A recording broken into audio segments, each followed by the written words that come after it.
Hello, everyone. Welcome back to episode 27 of our Coordinator Climb series here on Football Coach College Dynasty. We are back from a longer than expected holiday break, I must admit. Unfortunately, this whole super variant K flu going around got the fiance's mom, which then got my fiance, which then got me. So here we are. If I sound a bit different this episode, that is not an audio issue. It is a me issue. But I am getting better. Didn't feel well enough to stream yesterday, hence the reason for no video on the 5th, but feeling a little bit better here on the 6th. So I think we can at least get an episode here. So apologies if I sound a bit off. Hopefully it's not too grating.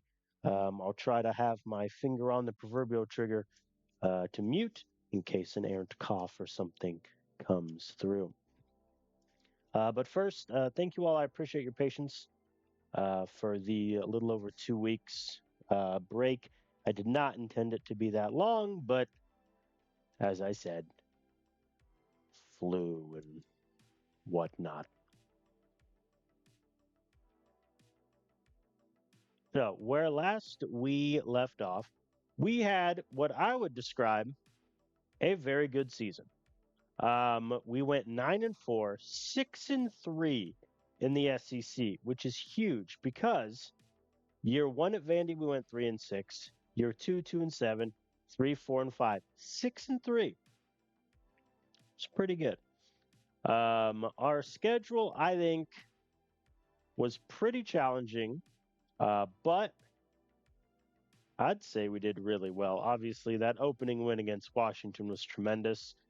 They only had two losses the whole year, me and then Notre Dame in the quarterfinal of the playoffs. So I'll take that and like it. Our only losses were to South Carolina, Tennessee, and Bama in the regular season. Famously, in one of my favorite videos I've ever done on the channel, we had to win out to beat LSU, Auburn, and Georgia to make the playoff. And we did just that.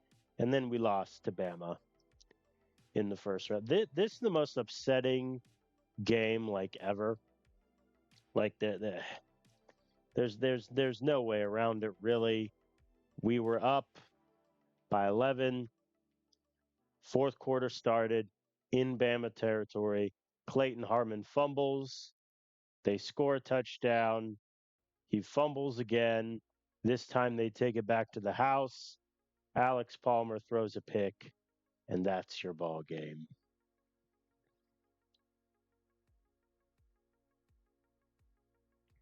Harmon, for the record, had zero fumbles his entire Vanderbilt career up until that point. So it is a shame that his worst ever game with us was the most important. But nonetheless, we finished 9-4. Like I said, we're ranked 13th at the end of the season. Pretty good, not too shabby. And we are currently in year two of the new contract, which is insured until the end of the upcoming season. Not that I really care about the insurance part. My plan when I first took the head coaching job at Vandy was to be here for a long time, try to develop into an SEC powerhouse. I think by the end of year three, it was looking a little shaky. I think had we struggled in year four, I might have looked elsewhere. But I think we might be knocking on the door of something special. The athletic director opinion is 100. So even if we have a bad season next year and go like let's say 7-6 with a bowl loss or 6-7 with a bowl win, I don't think we're even close to be getting fired, which has its benefits. Um, so last episode, we had a lot of seniors that graduated, a lot of players transferred out. I'm not going to recap all that. You have the episode 26 to watch if you need. One thing I do want to talk about is even though the number is grim, I think Alex Palmer is our QB of the future. The 73 overall number is low and it's very depressing. But, he finished with a 69% completion percentage, which is pretty nice. 2,400 yards, 18 touchdowns, 4 picks. He only averaged about 190 yards per game, so we didn't ask him to throw it that much. He did get sacked 45 times, which, we played 13 games, so you do the math on that. It's not very good. His QBR was 136. He had 2 rushing touchdowns and 127 yards on the ground. So if you take away the sack yards, since that goes against rushing, he averaged just over 300 yards rushing on the season. Pretty good.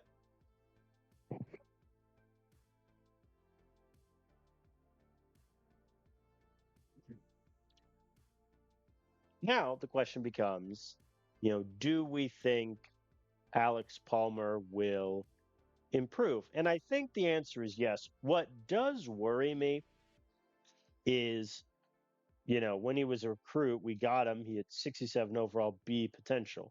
Good news is his overall has gone up by 6. His potential's gone up 2 levels from a B to an A minus. Bad news is his arm strength's only gone up by 5. His IQ has only gone up by 1, which is slightly terrifying. His accuracy has gone up by 15. So my hope is if the potential stays the same, I need that IQ to get better. But let's address the elephant in the room. If that happens, I think we're in business. If not, we might be a little shaky. But hey, he's a little guy. He's from Tennessee. We're good. We're set.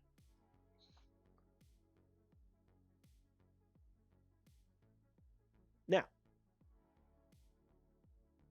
let's talk transfer portal, yada, yada, yada. So, right now, we have 73 scholarships filled. So, we have 12 open slots. In terms of high school and JUCO players that did not commit, I have 5, which I feel like is the highest number I've ever had for that, which is very annoying. Um, I think 4 of them were going to get 100%. Carlo Mann, JUCO running back, really good ball security, really evasive. Problem is, he's not particularly fast. He's not strong. Doesn't have that much catching ability, and he has a C minus potential. So part of me wants to redshirt him, hoping against hope that the potential improves. Because I don't know, I'm a little nervous, but we'll get him in the building. 4-star wide receiver Oscar Costello, good speed, good catching. Needs to work on the route running, but B plus potential. That'll get you a long way.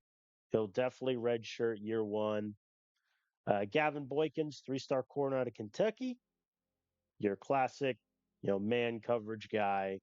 Speed is okay, but I need his IQ to improve, or else, even with B minus potential, like it's going to take 3 years to get a 61 to a 70. So he's going to need some help there. And finally, from Indy, Jorge Mann, 3-star linebacking recruit, who is your classic, tackling, decent IQ, not very athletic. He wants to be a star. I don't quite know why then. The, somehow the playing time for all linebackers right now is an A plus for me. I'm not going to pretend to know why. If you go to my linebacker group right now, like Jorge Mann would be probably 5th, which I guess says more about my linebacking group than anything else. But those are the recruits in JUCO that I know I'm going to get. John Paul Mayfield is going to be the fight. He's the JUCO linebacker from Tennessee who he's quick, he's really strong, and he can tackle. If he were a bit bigger and had better block shed, I'd move him to D line, but he doesn't, so he's a linebacker. I'm gonna be honest, I don't love him, but also I've been in a fight with Maryland for this guy for like eons, and it's kind of about pride at this point. I've offered him 680,000 in NIL, which is more than Maryland has, but mathematically speaking, Maryland's going to catch me on this guy if I don't offer more money. So we'll see. I don't need Mayfield, especially considering a couple transfers I'm going to talk about here in a sec, but I think he would be a nice depth option to get. I would love to redshirt him the first year. B plus potential. He's already got decent athletics. I think I could work with that. I'd love to redshirt, but we'll see. So these are the 5 recruits. Hopefully we get them all. Now let's address transfers. So we don't have many areas of need. However, the areas where we need help, we need lots of help. And that is primarily offensive line, defensive line, linebacker. Let me talk O line first. I need essentially a whole new offensive line. I lost my entire starting 5 and 7 of my top 8. I need a whole new offensive line. To that end, I'm looking at 3 transfers.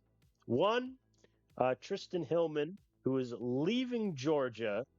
Thankfully, he only played in 4 games last season, so he's going to be a redshirt sophomore when he walks in my building. He is very strong, but the blocking numbers are kind of iffy. I am once again annoyed that I have to go to this whole new screen to see like how he developed. I'd like it all to be in that one pop-up window, but so be it. Good news is his run blocking has got 14 points better. Bad news, his pass block has only gotten 3 better. So he seems to be a run blocking guy, which is fine. But he would immediately become like my second best O lineman. My chief concern, obviously, the blocking numbers aren't great, but he's quick. The man is quick. Samuel Griffin, again, redshirt freshman from Georgia. So he's going to be a redshirt sophomore. I have the opposite problem with him.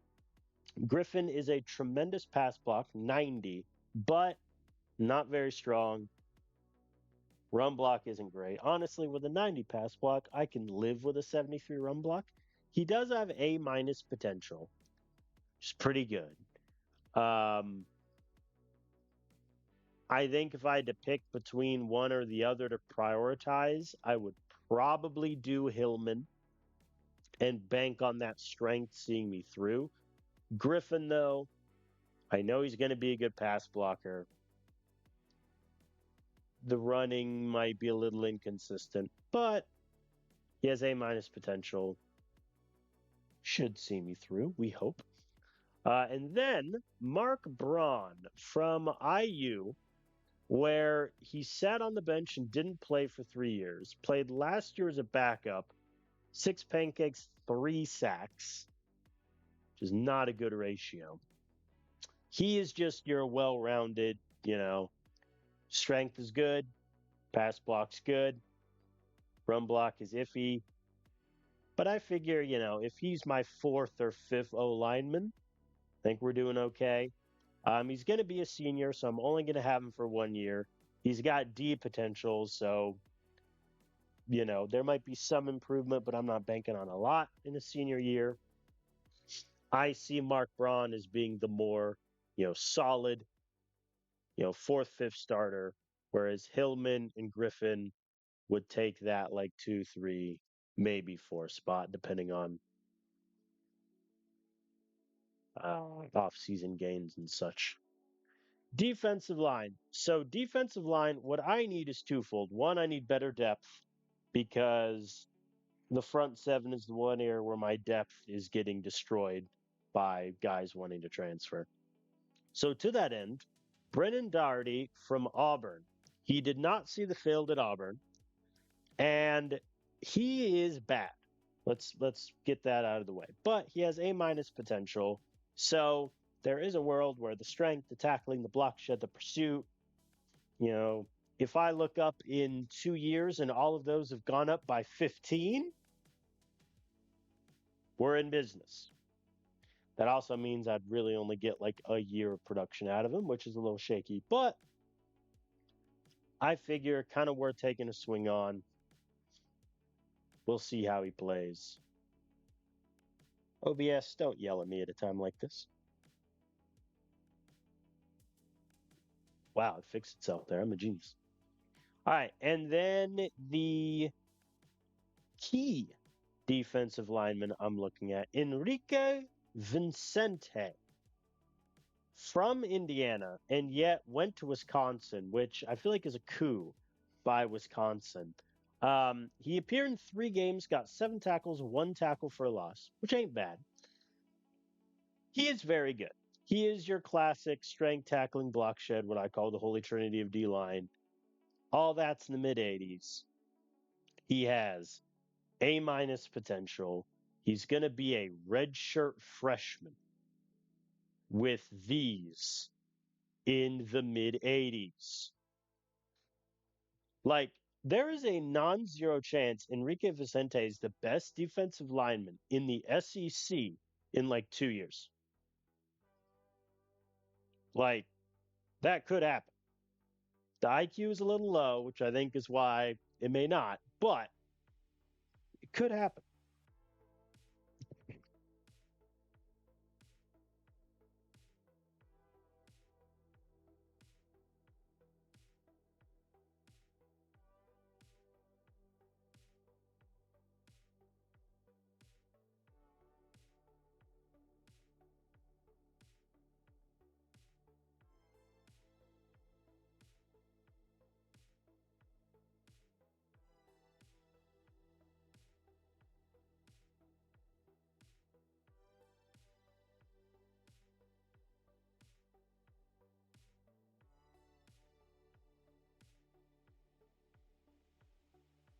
Sorry about that, everyone.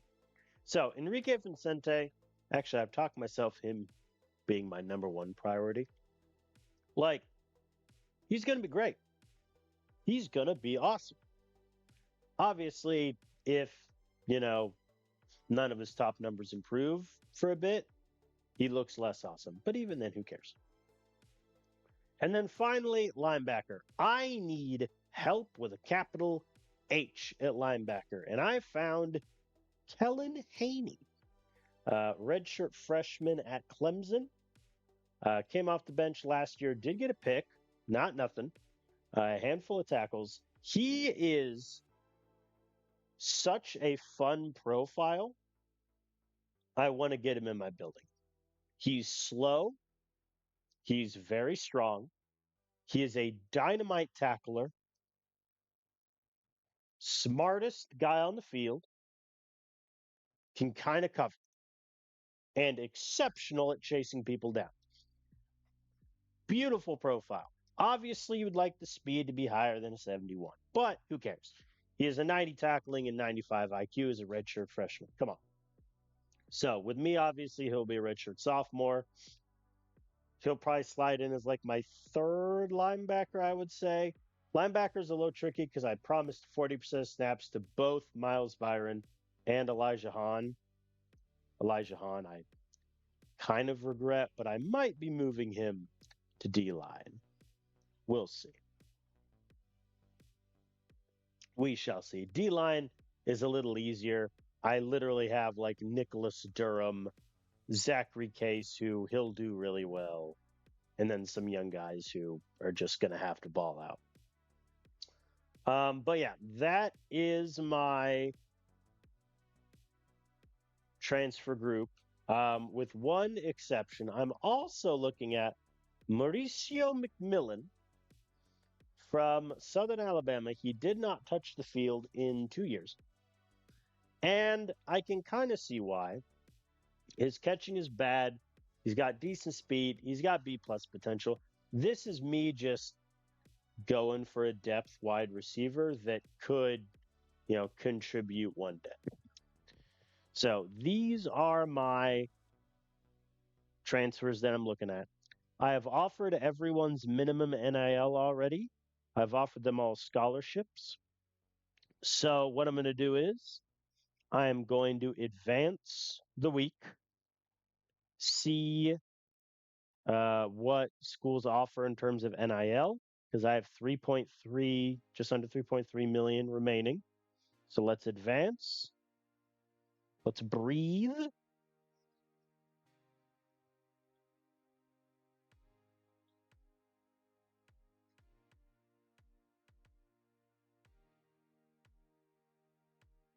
Not too bad. I I'm just gonna let Maryland take Mayfield. I'm gonna be honest. Like they can have him. Okay. So bad news. Boston College just put 1.1 million down for Griffin.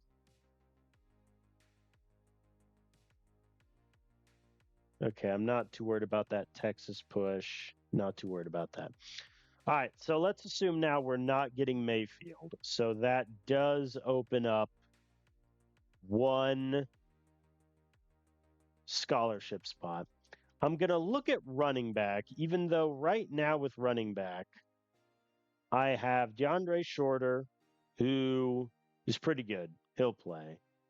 Felipe Brinkley, who I promised 30% of snaps. In other words, like third running back.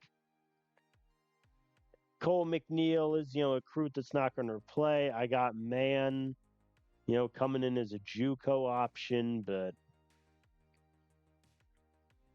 let's at least entertain the idea of a potential transfer guy. Chase Hyman. Well,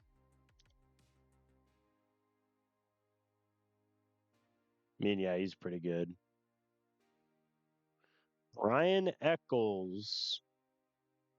Think I like a bit more. I don't really care about the catching from Hyman, though he is a Tennessee kid.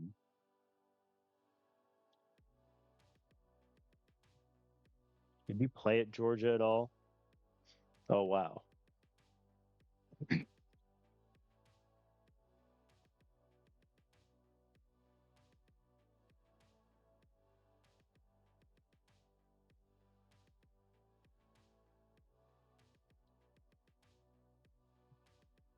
I mean, Eccles is just never going to fumble, but his athleticism isn't great. But Hyman's is not much better. So I think Eccles is the move.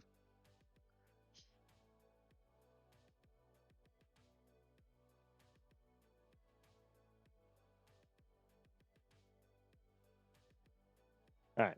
So we're officially not getting Mayfield. Enjoy Maryland, who, you know, I guess they have very good You know what? Respect for him valuing academics. All right. Jorge Man, we're gonna get Gap actually, yeah, let me do this in a much smarter way.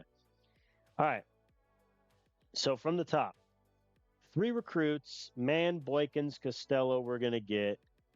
Kellen Haney, it looks like we're gonna get. So that's gonna help out the linebacker room immediately. I'll do just a Actually, I won't give a pitch just yet. Carlo Mann. Yeah, I think I'm going to get, now I don't even know if I need to do like a good offer really. Hillman. I can't imagine Georgia State has that much in NIL that they can beat me on Hillman. So I think we should be able to get him. I'll do just a regular great pitch though, because that'll get me what, 970 ahead. Yeah, so that pretty much guarantees us Hillman. Mark Braun. Kentucky offered a scholarship. They haven't offered money, but I doubt they make up 1,500. Louisville offered 960. They're still 600 away. Great pitch puts me up 970. That should be okay. I'll double back to Braun. Vincente is the one I'm a little nervous because I really want him. I'm going to up the money.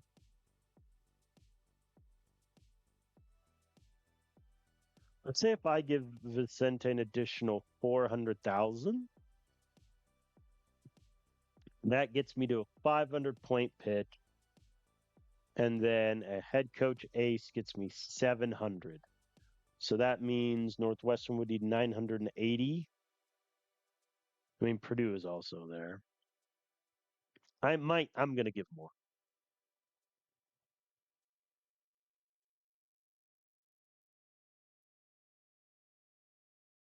All right. That might be enough. We'll see. All right. Doherty. Okay. So Texas has essentially infinite money. Or do they? What prestige are they? Five. Where do they start at? They start at six. They're down to five. Okay. So they have similar money to me.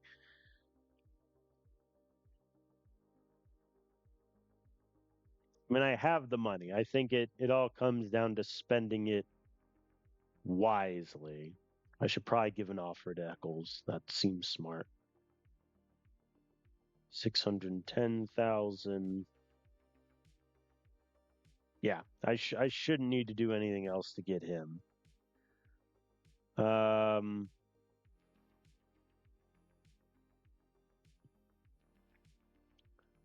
so let's do best pitches I can to the rest of the guys. And then these guys can get these. Okay. So 1.8 million. Boston College just offered 1.1. Surely that's all they got. And I really would like all of these O line. So first, let me make everything a nice round number. See, McMillan doesn't care that much about NIL, which is a little worrisome. Let me make everything round numbers here. Okay. So Griffin,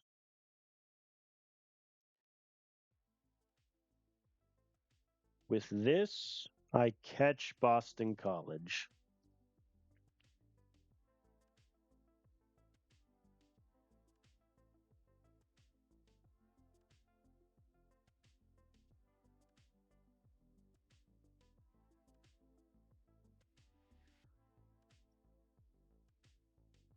$1.8. What if I just do 600,000 to three guys? So Griffin gets 600,000. Doherty gets 600,000. Wow. Okay, yeah, that'll put me. Yeah, that'll get me Doherty, no problem. And then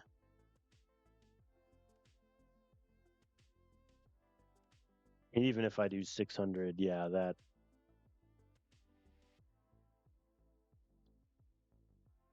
Do I like that math?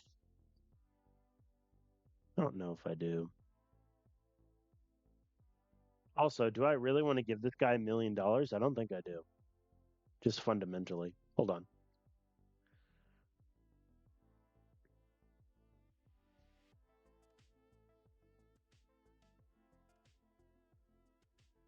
Like morally, I'm against the idea. I like McMillan, don't get me wrong, but I don't love him that much. I think I will.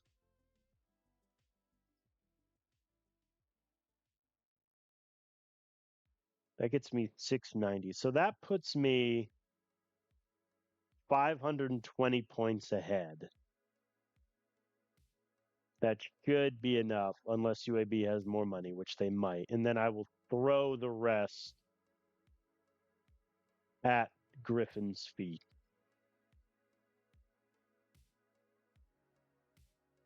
Yeah, I think that's my final count. Also, in terms of money, we're going to get, if I really wanted to, I could rescind Mayfield's offer and NIL. I'd take one integrity hit, but I'd get an additional 680,000. I don't think I want to do that though. I don't think I need to because I mean, okay. So everyone from Braun up, I'm getting no matter what. Vincente, Northwestern needs essentially a 1,200 point pitch. So they need to offer an additional 1.3 million. I don't think they have that. Texas needs to offer a 1,400 point pitch, which I don't think they have that in them. Eccles is mine. McMillan, UAB has to offer essentially the same thing they just did, which they could. But even then, I don't love McMillan enough where I care enough to take the integrity hit and just give a guy who doesn't care about NIL more NIL money. And then Griffin, I'm up by just around 700. Yeah, I think that's where I'm at. That's all my NIL money spent. 12 scholarship spots. 13 on my list, though we know we're not getting Mayfield. All right. Only took 30 minutes, but let's advance.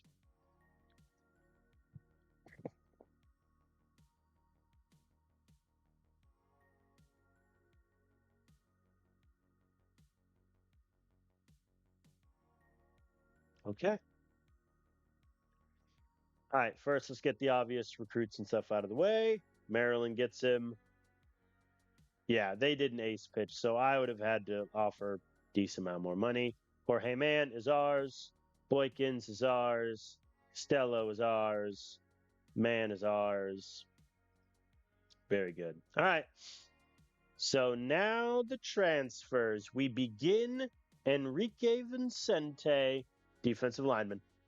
Get in the building. Yeah. Northwestern gave up. Purdue ran out of money. He's ours. Tristan Hillman. He's ours. Georgia State ran out of money. Good decision by us to not offer additional NIL. Samuel Griffin, here's a big one. Did we outrace Boston College? Yes, we did. They ran out of money. We get Samuel Griffin. 1.5 million for him, I think, is a little rich, but we're banking on that A minus potential, improving his strength massively. All right, Mark Braun. We get Louisville offered only 60,000 more. Good job, Louisville. Good job. All right, and then both Kellen Hanley and Brian Eccles, we were the only team on. McMillan goes to us. Yep, we needed to offer the money. 158 points is the difference. Now, 800,000 for this, I think is objectively a bit much. However, he's going to be a depth wide receiver for us. Maybe he's like wide receiver 6. Who knows? The speed is already there. So if the catching and route running improve, I think we have a pretty good wide receiver. And now finally, did we were essentially tied with Texas at that last week. We were behind by one singular point. Who gave the better pitch? Who offered the most money? It was us. Texas gave up completely. They did target player. Well, that's essentially $600,000 that I lit on fire, but it's fine. All right, we get Doherty. I think looking at it, you're like 860,000 for a 66 overall D lineman. Yes, that is a correct thing to question. However, he's got A minus potential. If his Holy Trinity develops well, I think he's going to be pretty good. If he doesn't, then yeah, that was a decent amount of overpay. But my argument is I would much rather pay the money, get the guys I like, than have it just roll over into next year. So, recruiting class. We got 2 5-star transfers, no 5-star recruits. We did get a handful of 4-star recruits, which is good. A couple 2-stars because, why not? In terms of the recruiting rankings, we are 34th with 4 4-stars, 16 threes, 3 2s. In terms of where that ranks in the SEC, 8th out of 14. Just for the heck of it. Wow. So despite Kentucky and Ole Miss dropping into the American, they don't even have the best recruiting class in the American. That's kind of crazy. The realignment is crazy. All right, let's advance. Oh, come on. We literally need like 500 more points. Oh, that's upsetting. Whatever. All right, so our total school level is plummeted. We have 67 million to spend, 59.5 after coaching debt. So we're going to max out NIL at the moment. Facilities, we're going back to 10. College life is still at 9. That's fine. Marketing, I'm okay with going to 7. Let's get academics back up to 11. Stadium, I can afford getting it to 8. And then let's just do the max for facilities.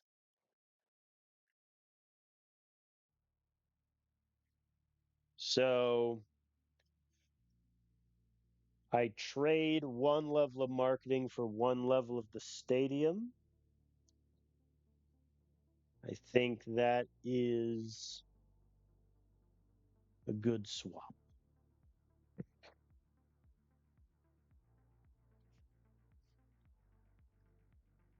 Mayo's what, 11? I think that's a good number.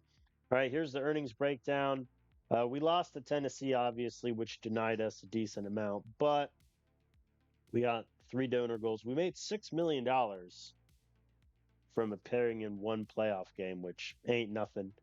Then schedule-wise, we made $2 million from beating Washington. So, yeah, that'll do. All right, booster updates to see what we got.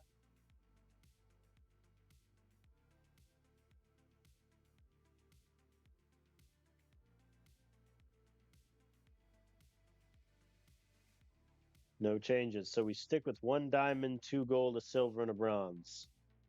It's not bad. I'd really like to. I need the 2 guys obsessed with beating Tennessee to focus on anything else. All right, no realignment. So in case you missed, I guess this would have been like 3 episodes ago or so. We had a realignment before this past season, which essentially split most of everything into 2 divisions, or like the American into 4. The big highlights for us, Ole Miss and Kentucky dropped into the American, which is kind of funny. Texas Tech is in the MAC. How far the mighty have fallen. They went 7-2 in the MAC, by the way. They lost to NC State, who's also in the MAC, as well as Navy. So, if you want a team to laugh at, there you go. Um, I did a quick just scroll through off stream of various teams and like the divisions and the conferences to see if I wanted to God mode and change anything. I don't think I really do. Um, One thing I did debate is like Conference USA and MAC.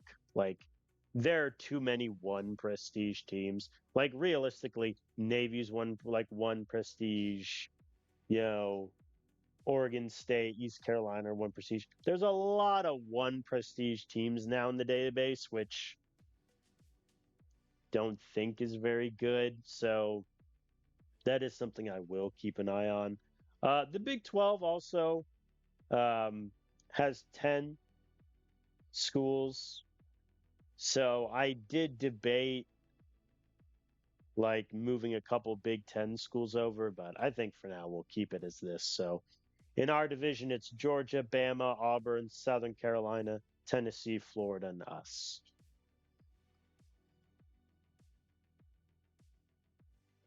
Okay, schedule configuration. So the only outstanding contracts we have are Boston College, who are currently at 6 prestige. They're doing pretty well. And Memphis, who are 1. They suck. Um, so yeah, we'll play them again and just get those contracts done with. Right now we have 8 home, 4 away. Oh God.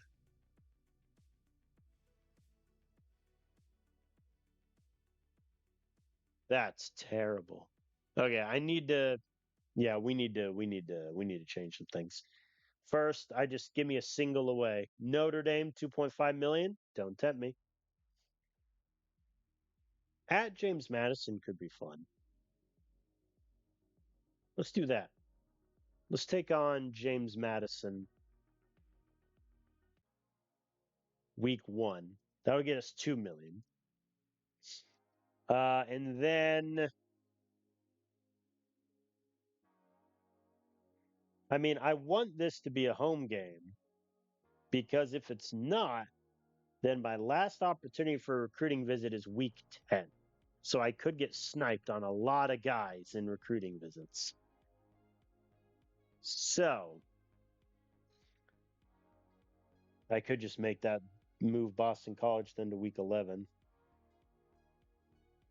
I'm okay with that.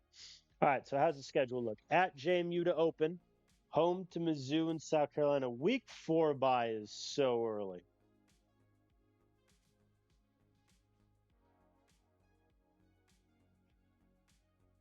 I hate that. At Memphis, at Arkansas. I think if we're not 4-1 after our first 5, we could be in trouble. Because then we have Tennessee, Florida, Bama, A&M, which don't get me wrong, I love my team. We're not going to survive that very well. Um, and then Boston College, Auburn, Georgia to close. Man, I am just in the hell division. I really am. Why did it have to be A&M? Who's on the other side with Mizzou? Oh yeah, why couldn't it have been like Texas? They suck. Or Mississippi State? They suck. Why did it have to be A&M? All right, whatever. So this finishes out both out of conference contracts with Boston College and Memphis, and I get 2 million for facing JMU on the road. I'll take that. All right, everybody, get a glass of water.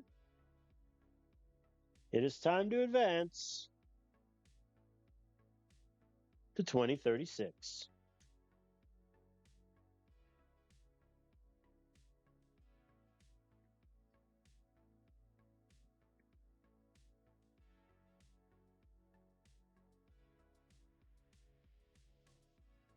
I'm not worried at all.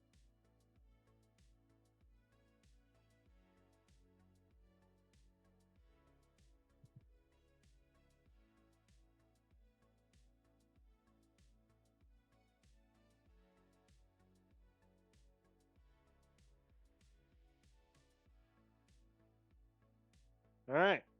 So, in terms of position changes, not really that makes sense. I have too many dang tight ends. This is something that has been known. Um, I'm a little tempted to move Welch to wide receiver, but like I already have 12. It's one bloated group or the other. And these two are going to redshirt. So I think I'll just stick with that. Corner is insanely bloated. And the problem is, if we don't get a good offseason gain, we're screwed. But do I really want to move any of my safeties? All right, let's think about this. So Almanza redshirted last year. I hate that it resets this every time. All right, so Cade Nash is number one. That's obvious. And then it really becomes a question of how many of these JUCO guys do I want to redshirt? I think Richard is a safety. Pettit's a safety. Quinn's a, yeah, they're all. I don't think any of them really are corners. I'm going to move Nash corner or Boswell. Boswell's the better choice. Let's move him to corner. I mean, yeah, listen, he's buried on the depth chart, but at least he's there. I'm just debating how I want my safety room to look. I think Nash one. I think I'll play one of the JUCO guys, redshirt the other one, and then Almanza slash Ishmael Allison, who got a decent amount of playing time last year. They can round out the group. Corner, I'll figure out. And then, are there any linebackers that I really want to move to D line or vice versa? Not really. Even for playing time purposes, like if I move on to D line, his overall drops to a 73 and still wouldn't help. Man, our front seven is terrifying in that one injury we're doomed.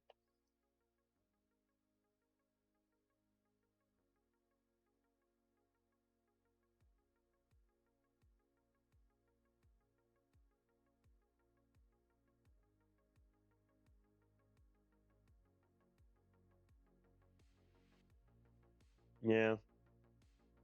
All right. That's it for position changes.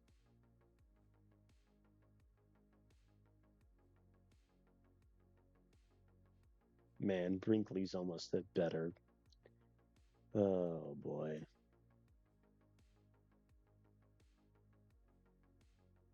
Yeah, we're going to be in trouble. All right. Off-season gains. The big question on everyone's lips. Alex Palmer, future star QB. Will he have the off-season gain we need him to? I hope so. If I see like a +0 on IQ, I'm gonna be so sad. I mean, I have no other option. He is my starting QB no matter what. So it's not like he's gonna lose his spot if he doesn't get a good gain. But like, we didn't go after a QB in the transfer portal, and trust me, there were a lot of quarterbacks that were interested. But I think for the offense we run, and you know, Alex Palmer, listen, he made second team all freshman. He's loyal, so he's never going to transfer out. His overall is low. And the only benefit of that is it's never going to be high enough where he's going to declare early for the draft. So, he's my QB for 4 years, locked in, without question. Holy moly, Garrett Miles plus 10. All right, who cares? All right, everyone, get ready. Get whatever lucky charm you possess, throw it in the garbage. Plus 2. Folks, the lucky charms failed. There's no polite way to say it. I mean, yeah, no. I mean, there's no silver lining to that. He became a better runner, but arm strength plus 3, accuracy and IQ plus 2. That's bad. That's really bad.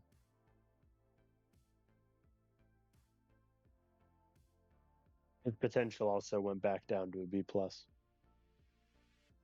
Yeah, that's not great. All right, Talon Finley, who's going to be a backup QB for 4 years essentially.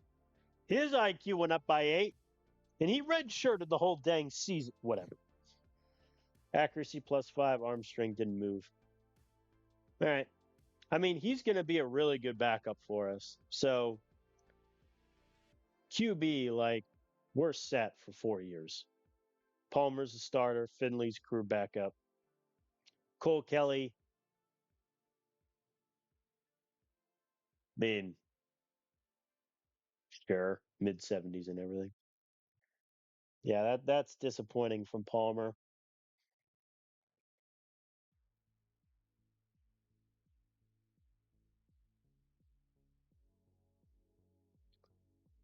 Oh, well. All right, running back.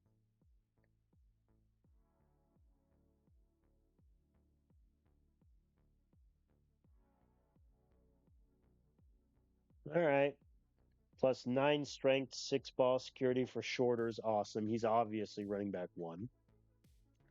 Eccles, plus 10 speed is huge.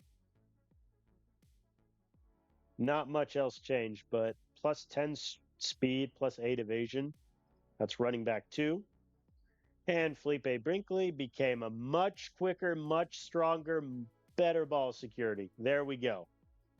There we go. All right, that's our running back room set. I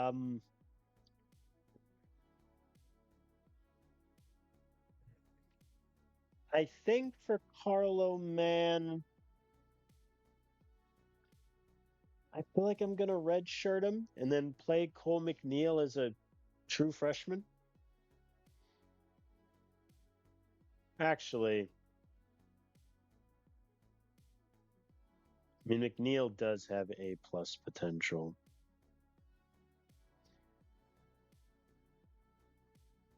Like, do I really think I'm gonna need to ink out like one? And also, my fourth running back may never even play. I think I'll have it be Man, and then if I feel like it, I'll redshirt him. But I think McNeil definitely should redshirt. The A plus potential. I want to try to get an extra year out of that, or an extra offseason gain, I should say. All right, pretty good from the running backs. I'm happy with that. Wide receiver. Oh my. Okay.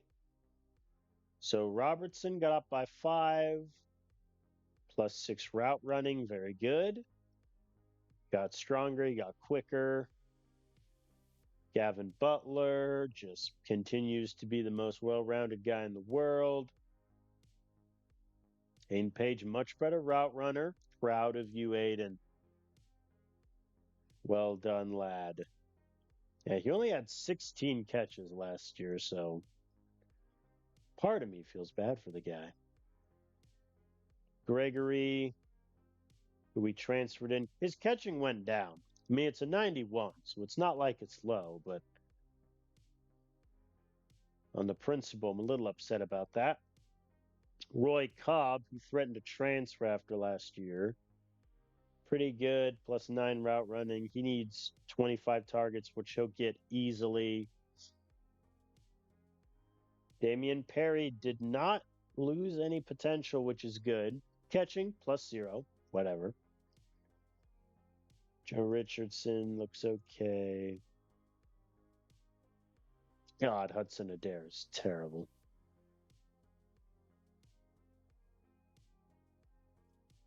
Yeah, our wide receiver depth is horrendous, but our top five is beautiful. McMillan, all right, +9 catching. Very good. That's why I like to see. Honestly, I might put McMillan as wide receiver 6. Like, I'll see what it looks like in the depth chart. River Boyd, oh my God.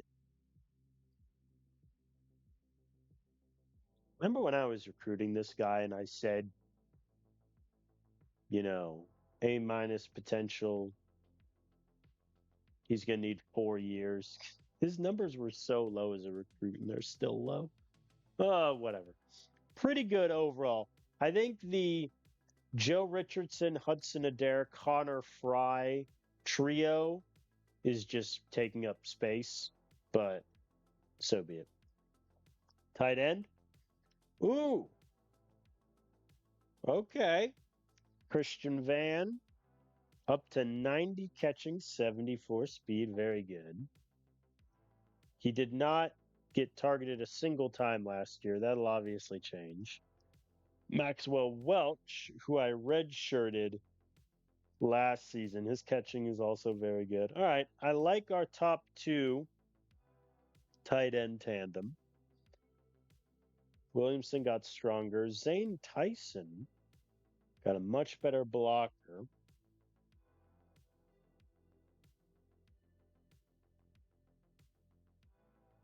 Dion Graves lost a bit of potential, but so be it. Yeah, so I mean, 1, 2, 3. We run the air raid. Like the tight ends are never going to get that much playing time, but still. O line. Oh, what a glorious day. Yep. So Braun, Hillman, and Griffin looking really good. Malachi Austin with a +8. This is a guy who only appeared in 6 games last year and got a +8. Very good. So Hicks, 108 pass block. Thank you much. Miles, 108 run block. Thank you. Mark Bra. Oh my God. +12 in each blocking number. Folks, come on. Compton, oh my God. Even with a +8, his pass block is still only a 73. Oh boy. But hey, he only allowed 1 sack last year. So, you know, think of that what you will. Tristan Hillman. Yeah, I mean, strength got a lot better. Run blocking got better, but only +1 pass block, which is fine. Griffin. Oh, the strength didn't move. Yeah, I think Griffin's going to be the odd man out in this group. Austin's pass block. Okay. Desmond Covington is a JUCO. Oh, he's from Fairfax. I might redshirt Covington. My reason being his strength is terrible, and I would rather try to get one more off-season gain period before he sees the field to boost that. And that lets me play more of the kids, like Sergio Mitchell, who can't pass block, Jonah Orr, who can't pass block, and Xavier Powers, who has 74s and everything. +8 for Royce Bell. Okay.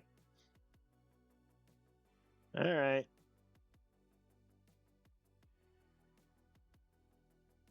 Not too shabby. I think, yeah, we're going to redshirt Covington, play the kids, go from there. All right. Kicker, Blaine, less accurate, but more powerful. And then Grady Poon and Yahir Knowles are both going to redshirt for obvious reasons. So Larson is going to be our kicker and punter this year, where previously, the past 3 years, he was only our kicker. He holds multiple records. Can't believe I kicked 34 field goals 2 seasons ago. Like, that's just crazy. D line. Oh, dear God. All right, Zachary Case, I should cut you right now. You complain about playing time. Two. It's fine. I'm not going to get mad. His potential stayed the same. 98 block. He has 68 strength. He's been in my program for 2 summers now. What was his strength as a JUCO recruit? Just, from my memory, 59. Actually, no, JUCO recruit, so 64. Oh, God. What's the percentage he wants? 40%? We'll see about that. So Darren Allen leapfrogged him, but Darren Allen also still cannot tackle to save his life. Then again, Durham can't. We have a slight problem. I mean, Zachary Case is going to play. So I am now stuck between either do I put the guys up top that are very strong, got great block shedding, but can't tackle, i.e., Nicholas Durham and Darren Allen, or do I play? I mean, Vincente's great. Or do I play guys that can tackle but aren't very strong? I mean, Vincente is D lineman number one.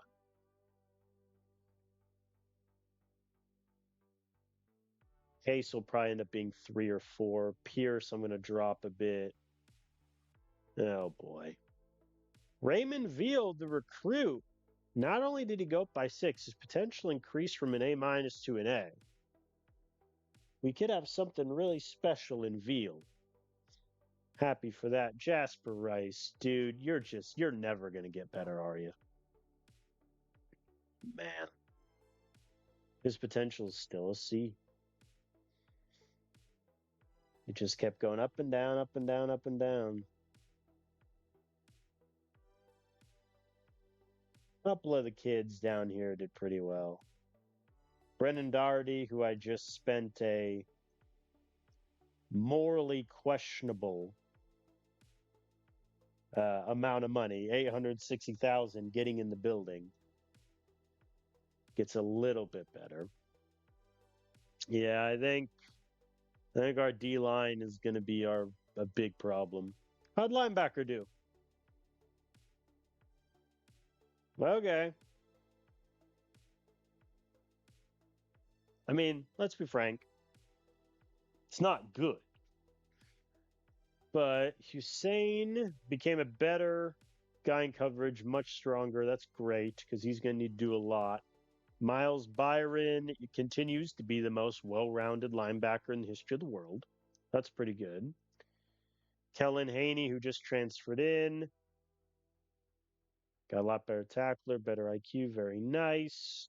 Elijah On, you anger me so much. 47 man on a linebacker is hilarious. I mean, yeah, like I think offering the promise to Elijah On, not my best call. But the problem is all Benjamin Schuler can do really is tackle.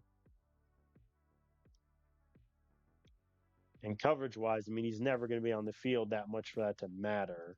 Yeah, Alejandro, yeah. Yeah, I think we might have a playing time problem at linebacker. We'll see. I may have to cut the rotation down. Corner, good. I mean, on the one hand, Adrian Carrera got better, now has 125 man coverage. On the other hand, man,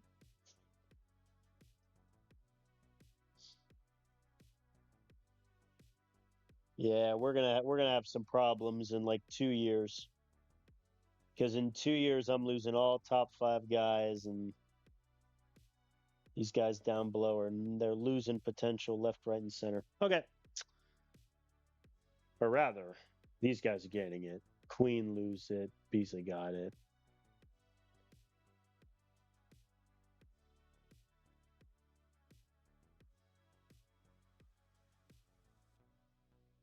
Yeah, I think once again I'm gonna have a similar problem to last season, where I'm gonna have to make a choice between, do I just want to go insanely heavy on the man coverage guys and just not run much zone?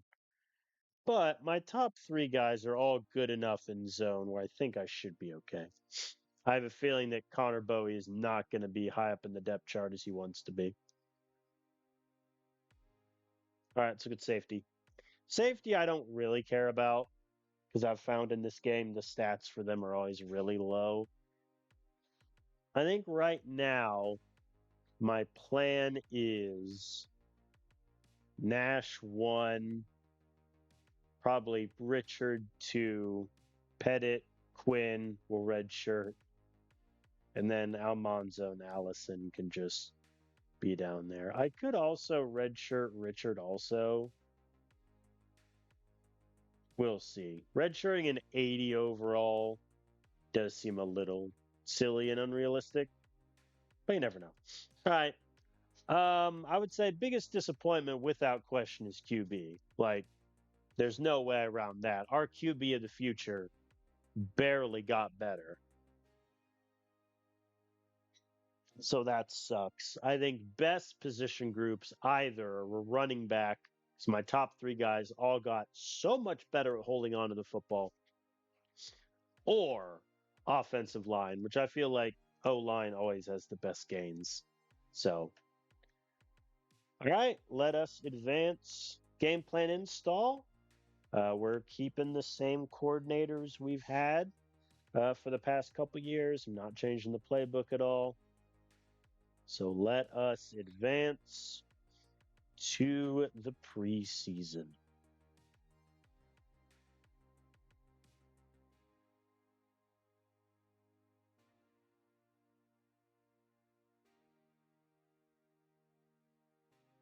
Feels nice to like not have to worry about recruiting a quarterback like 3 years.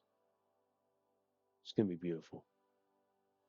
Though really, if I want to be smart about it, I'll recruit a QB next season. That way he redshirts when Palmer's a senior and then plays as a freshman.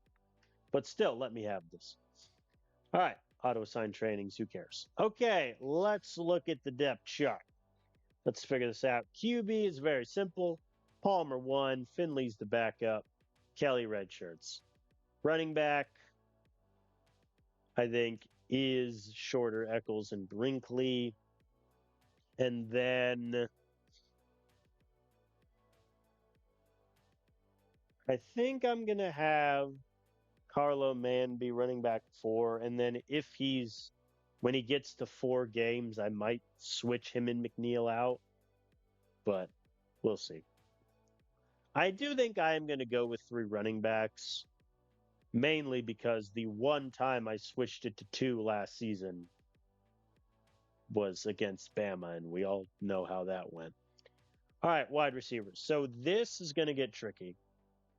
I am redshirting Perry. I know he's a 77 overall, but like he would be like my 6th wide receiver. I'd rather redshirt, especially because I have a lot of seniors like Butler, Page, Cobb, Richardson, Adair. That's 5.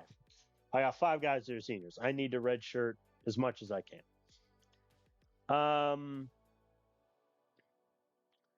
Do I want to? I don't think I want to go to 5 wide receivers because I'm a little worried about injury at that point. I think Robertson is 1, Butler is 2. I think Gregory would be higher, but his route running of 74 is just a bit scary. Like he's the best catcher I got, he's the quickest guy I got, but also He's not strong. And again,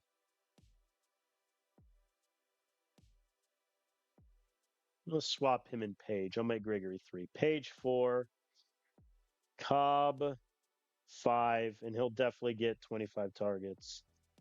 And now, who do I want to be my 6? I think it's certainly not Adair.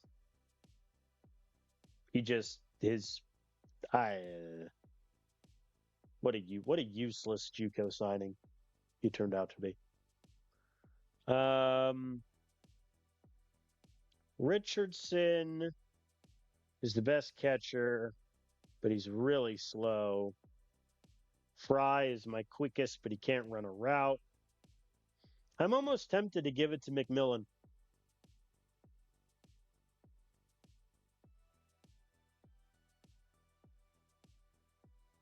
Yeah.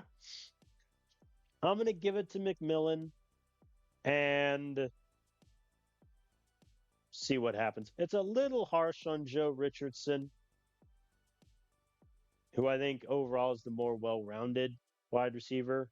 But selfishly, I just paid this guy $800,000.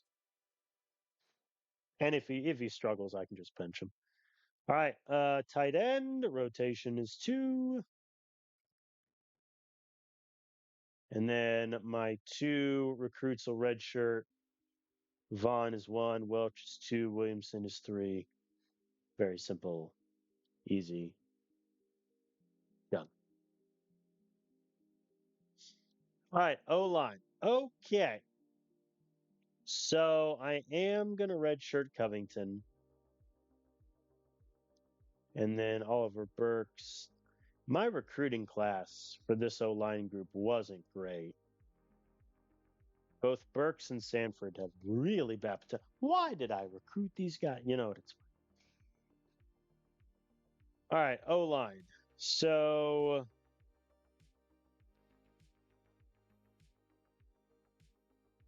Miles is 1. Hicks at 2, I'm okay with. The run blocking is quite scary, but the man has 108 pass block. Come on. Braun versus Compton. I'll take Braun at 3. Compton at 4 is fine. And then the question becomes, how much do I punish Samuel Griffin for having a strength of 73? And I think the answer is he drops to 7, which is a little rough because I did just pay the man $1.5 million to be my 7th O-line. But again, his strength didn't move.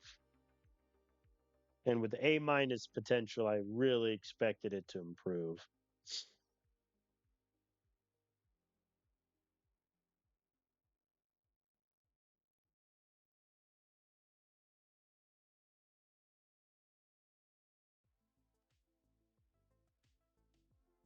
I'm going to put him ahead of Malachi Austin. Yeah, he has 98 pass block. I'll put him ahead of Austin, but he's below Hillman. Okay, now 8 is Grim. Part of me wants to go with Jonah Orr. I think Jonah Orr is the move. Xavier Powers could do it. Maybe Royce Bell, but nah, he didn't play long enough to accumulate any any stats last year. Yeah, I think that's kind of where I'm at. Then these guys are depth. Also, shout out to still the best name, Jesus One from Tennessee. Yeah, that's my O-line group. I think we're pretty good. I think we're a little weak in the well-rounded department. Like it seems like either we have really good pass blockers that have low strength, or we have really good strength guys with high run block. So we'll see. D-line. Okay, this is depressing. So we're going to need to make like some calls. on what I want to prioritize. First of all, I don't think there's six guys in here that deserve to play, so I'm dropping it down to five.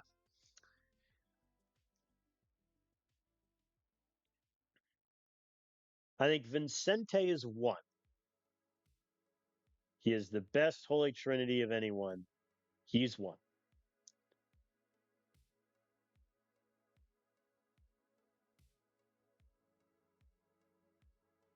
Nicholas Durham has the best block shed, second highest strength.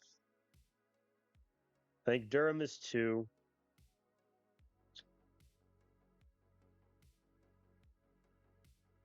Allen is three. Case is four. Pierce is five. That gives me. I mean, block shedding I don't have to worry about. Block shedding everyone's pretty good at. That gives me my strongest guys in my top three, which I think I'll take. My tackling, though, is weak. Do I want to open up a six spot? Actually, yes. Let me go up back up to six. I might give the spot to Doherty. No. I think we'll keep Jasper Rice there. As he, at the very least, as like a back end starter, he'll give me 96 block shed and 83 tackling. That'll get me enough. I think this is without question our worst position group, ignoring the fact that my starting quarterback has a 76 overall. Okay, linebacker. So here's the thing.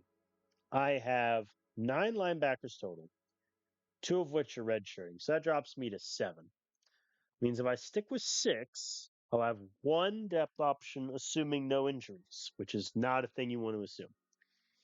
So, what do I do? I think first the order. Hussein is 1, that's obvious. Uh, Kellen Haney's 2. I think Byron and On are 3 and 4.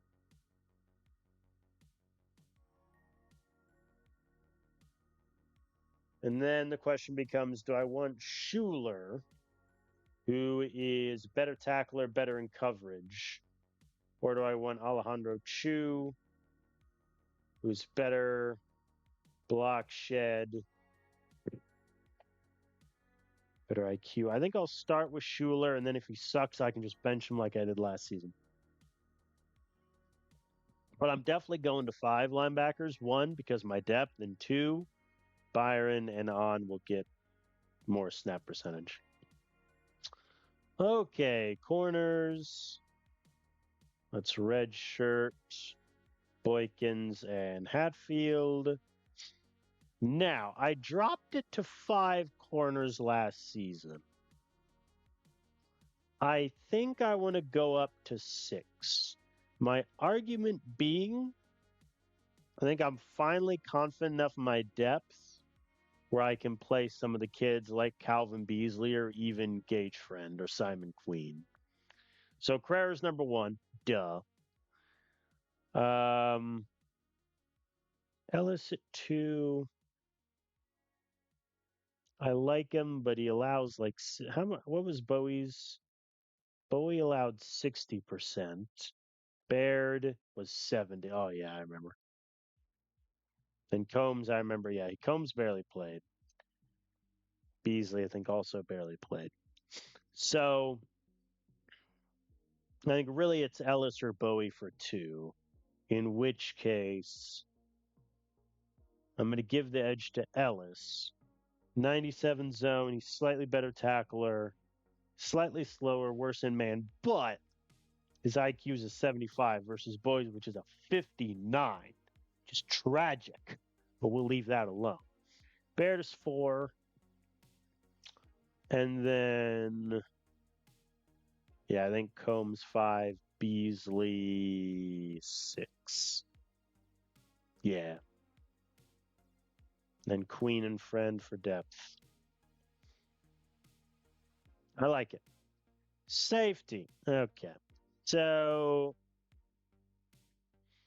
I think redshirting an 80 overall safety does feel a little silly. I have so many safeties.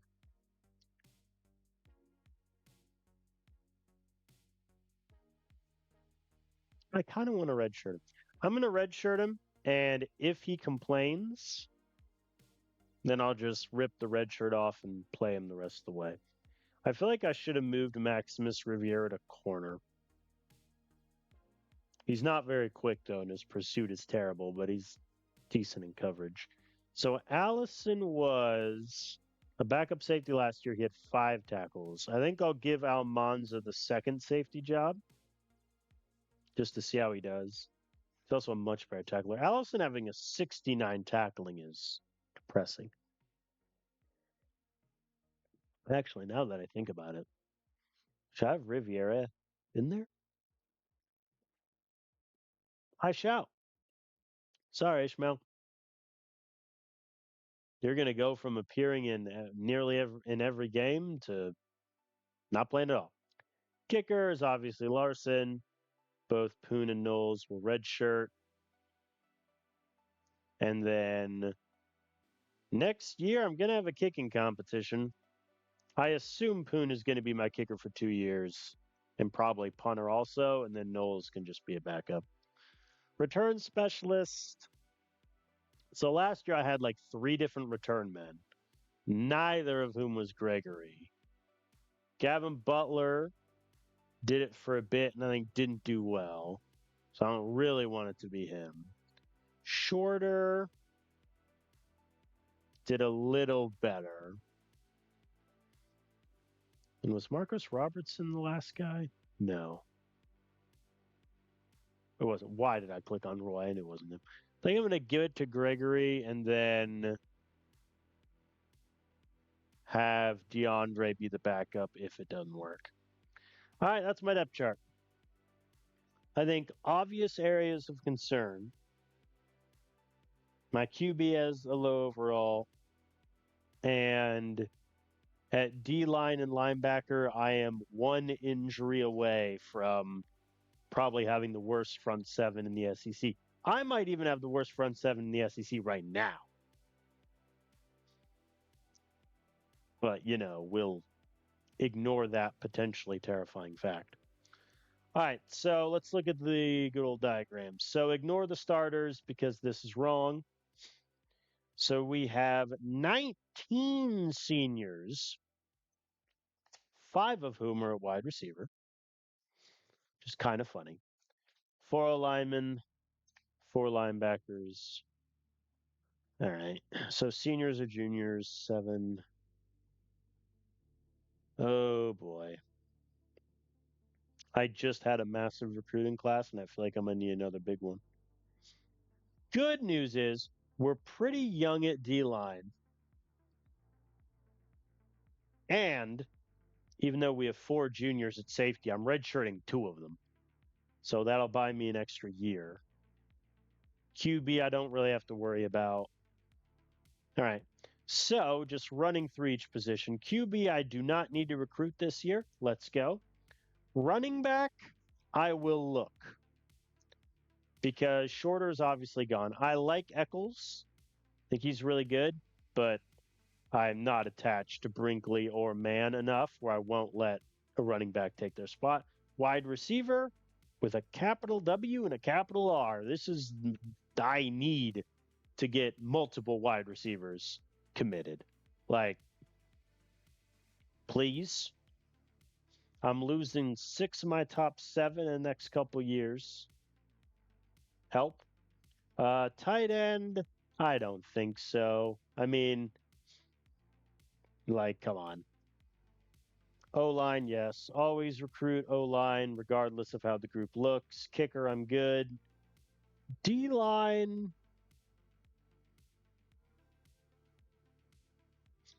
I think if I go for a D lineman, I need it to be probably a top guy because Durham, Vincente, I'm confident in. But Darren Allen, Diego Pierce have not played that much. I think Darren Allen had yeah, he appeared in 7 games last year. Pierce appeared in 3. So I'm going to bat with unproven talent at D line. Linebacker, I mean, I'm losing 3 of my top 5 and 4 of my top 7. So we're going to need to bring in stuff with that. Corner, I mean, yes, but also I like my depth. So I don't think it's a huge need, but it is one. And then safety, I don't need to touch for 3 years. That being said, I'll probably recruit some. All right, so before I click this terrifying recruiting button, I think wide receiver is probably our biggest need. D-line, linebacker, we need a lot of help 2 years from now. And then running back, O-line, corner would be nice. All right, recommended targets. What do you got for me? Aha, top running back. What's your potential? Ugh. C minus. Really? Tight end, I don't care. Of course. There's the top safety. D plus corner, no. JUCO wide receiver would be really nice. D potential, I mean, wow, I'm never gonna know this guy's speed. I like him. I'll add him to the list. Safety. I mean, I could always move a safety to. Ooh.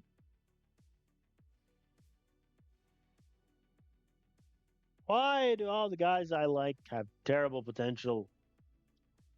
I mean, I don't really care about his potential. He has B man, C plus IQ. Everything else is fine. Just to humor me. Yeah, I mean, he's a safety. Man, A plus zone is very nice. I kind of like Campbell at corner. We'll see. Oh boy.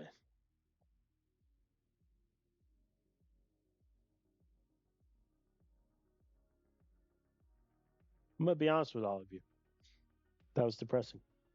All right, let's just do position by position. Running back. Are any running backs insanely interested in me? First of all, how many 5-star running backs even are there? 2 in the whole country. 1 from Minnesota, 1 to California. The Minnesota kid at least has a little bit of interest in me. He is much more interested in Georgia, though. Suppose I'll take a look. What about 4 stars? Ooh, 83. Oh, yeah, but he's the guy that has no good potential. I'll add him to the list. Why does every running back want to go to Georgia? Do they not know that only one of them can touch the ball at a time? I don't like you. I'll add the JUCO. JUCO wouldn't be a bad idea because you'd play in year 1. Good God. D minus speed, dude. Why not? Add him to the list.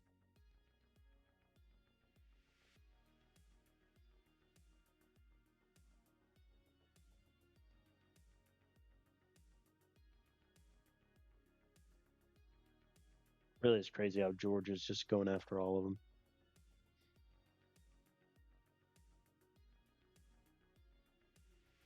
Look at that profile. D plus speed, A minus ball carrier vision, C plus ball security. I'll scout. I'll add him to target list just to see what it is. But yeah, this is not the best. In Walls might not be bad. It's not the best crop of running backs I've ever seen. Oh well. All right, wide receiver. I also never clicked 3 stars on that, but who cares? Decent amount of 5-star wide receivers. Any of them interested in Vandy? Not really. Which is a little sad. Do you not realize I run the air raid offense? Oh boy. Yeah, all right. 5 stars, I'm not even going to try. 4 star. Wow. Yeah. I mean, if it's playing time, that's why. But like, I'd like to think they would realize, hey, air raid offense, the ball's going to get thrown my way a bunch. Spence, I'll add. I'll add Parks just to see what D minus speed looks like. So his route running is an A minus, catching is a B. That can get me a lot. I'll add Declan Simmons. That's what, five wide receivers? Yeah, that's enough. I think right now in the early off season, I'll just look at 5 and 4 stars and then find my 3 star guys later. I'm a 5 star alignment. 2. One of them is kind of interested in me, though. 91 interest in the Florida schools. Never mind.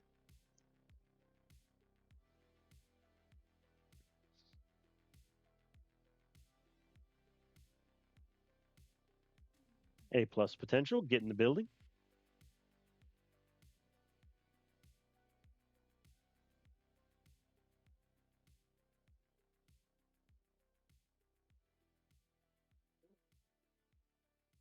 I mean, with JUCO guys, I don't usually care about potential, but like Noble's run block is a 70.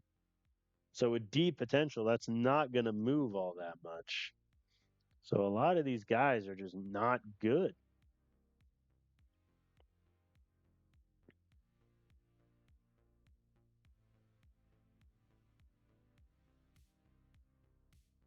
I'm a little scared.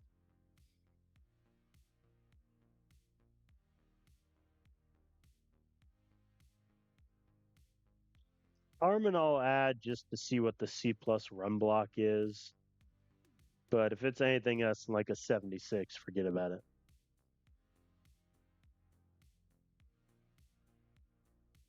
How many 5 star D linemen we got? Quite a few, including what looks to be the best player in the country. None of these guys really interested in me. Yeah, 94 interest in Clemson. Yeah, have fun. Wow, D linemen are not interested in me. Is it playing time? B for the top guys.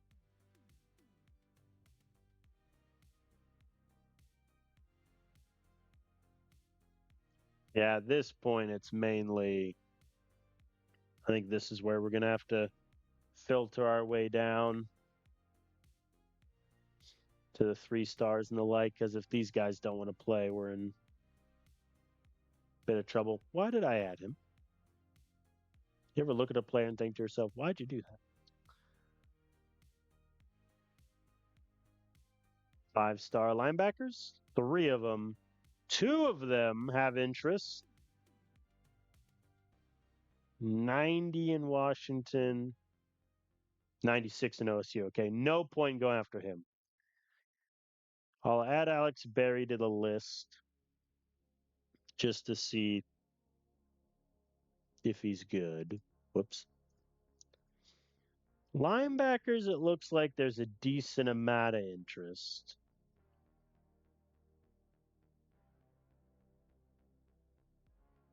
Which is encouraging.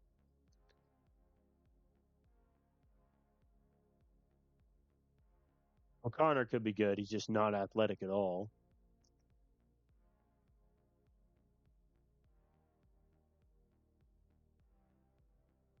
No, no.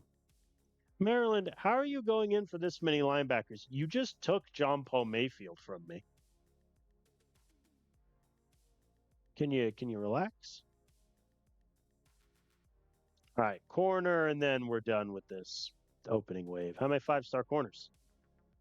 7. That's a big number. None of them are really interested in me, though. Just kind of a shame. This would have been a good year to get a top corner.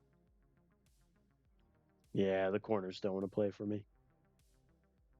It's a shame.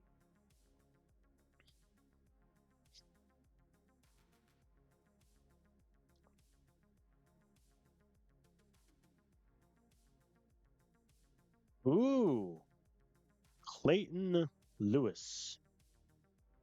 Very good coverage. I'll add Bowen even though I don't love him. Williamson, I like.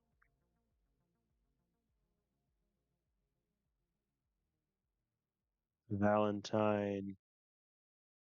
All right. That's 30. I think that's a nice round number.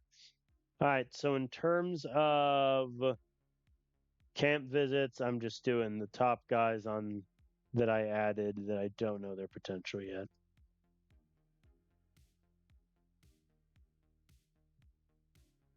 All right. And then the rest can get the pitches, which won't get everyone since it's the spring, but so be it. So at least get me in the door for most of them. And what I'll do is I'll go through the spring in this video and then go through the summer and such off stream, get the recruiting all sorted, and then next episode we can start the season to save some time. Practices. Let's see if anything's getting killed. Nope. All right, let's advance one.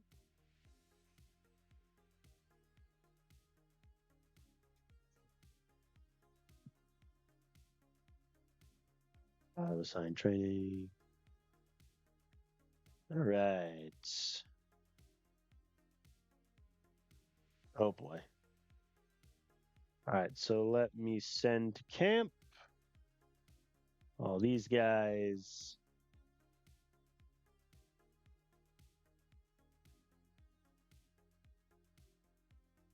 And I'll scout these guys to learn their potential. Perfect. All right, let's go by position and make some cuts. Running back. McLean. Yeah, I think I'm out of McLean. So JUCO guys, realistically,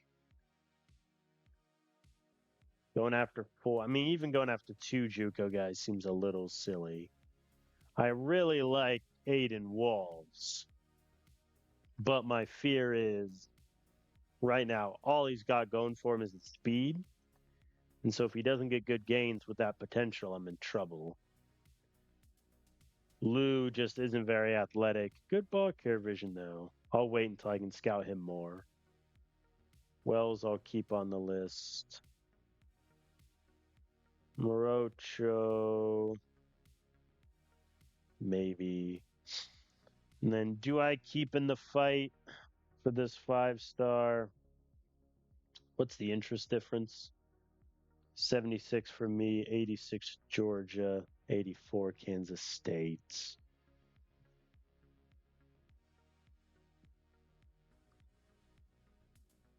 He cares a lot about school prestige, which I obviously don't have. Kansas State has us whooped in college life, and he does not care about NIL at all. So that won't help me. I'll keep him on the list for now. I anticipate not chasing him once the summer is over. Oh boy. All right. So Roger, I don't care about his potential. I think he's worth going after. The fact that he has 89 interest in Wisconsin is unfortunate, but I mean, he would be my next year. He'd be my number 2 wide receiver probably. Spence, here's my problem, Spence. You want to be a star, but your ball skills suck. However, no school's really interested in you, so we'll see. Parks, C minus potential is a bit rough. Not very quick. I think I'm out. I know the A minus route running is there, but I'm good. Felipe Bose. I like him more than Spence. Simmons. I like Simmons more than Spence. No, I don't. I think I'll leave these three. I think I'll try to go for Roger and Bose. Spence, we'll see. I mean, the other problem is, yeah, I'm competing with the Texas kid who loves proximity to home with Texas schools. No, I'm not even gonna. Yeah. All right. Those are my two wide receivers. O line. Okay. Very good potential for the prospects. 56 run block, Richie. You're killing me. But I mean, he has A+ potential, so I might as well. Oh, Hardy, he's terrible. He's from Louisville, and Louisville's interested. Oh boy.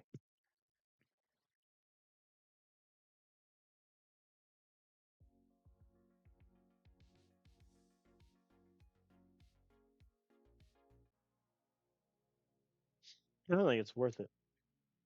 I mean, he'd redshirt his first JUCO year without question. Is that worth fighting with 90 interest Georgia and Clemson for? Maybe. I don't know. D-line. Oh boy.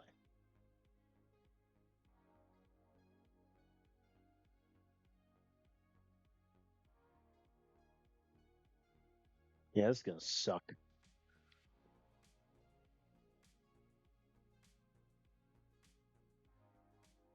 I think I'm out on Ray Love, out on Delgado, out on Spikes. Austin Stone, I'll keep on the list. I accept that I am a bajillion points behind, but I could maybe catch him. I think his big three is good enough to make that worth it, but D line and O line are looking very shaky. Linebacker, I sent all these guys to camp, and I think that I did the same for corners and safeties. Not this guy. Campbell.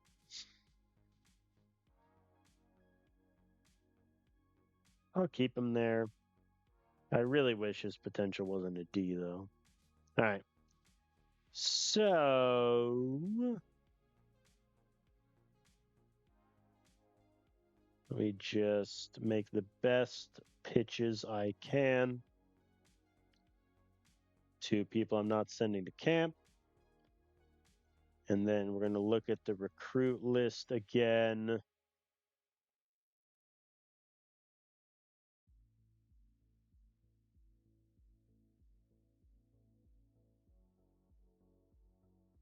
Perfect.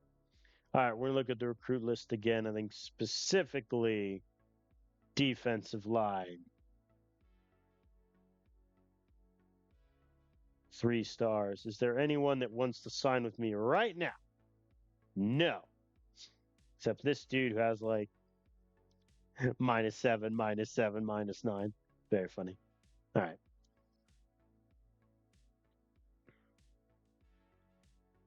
Actually, here's what I'll do. Interest. Yeah. All right. I'm just going to add the top. Let's call it.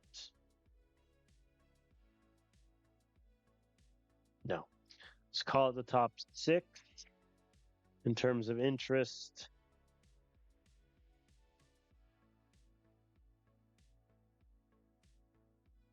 Oh boy. Yeah, this not looking great. All right, I'll add a handful of those D linemen.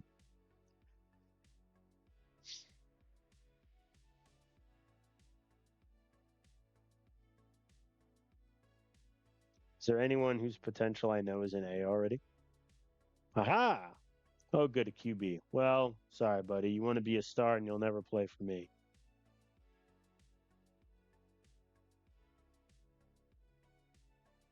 I'm 800 behind on Jeremy Roy. Why not? Add him to the list. Oh, right. I'm only looking at 3 stars. Whoops. One star, I don't care. Yeah, okay, that's it. All right, let's advance to the summer.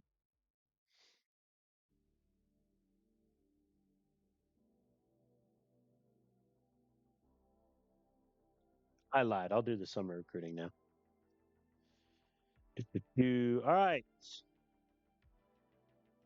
linebacker potential.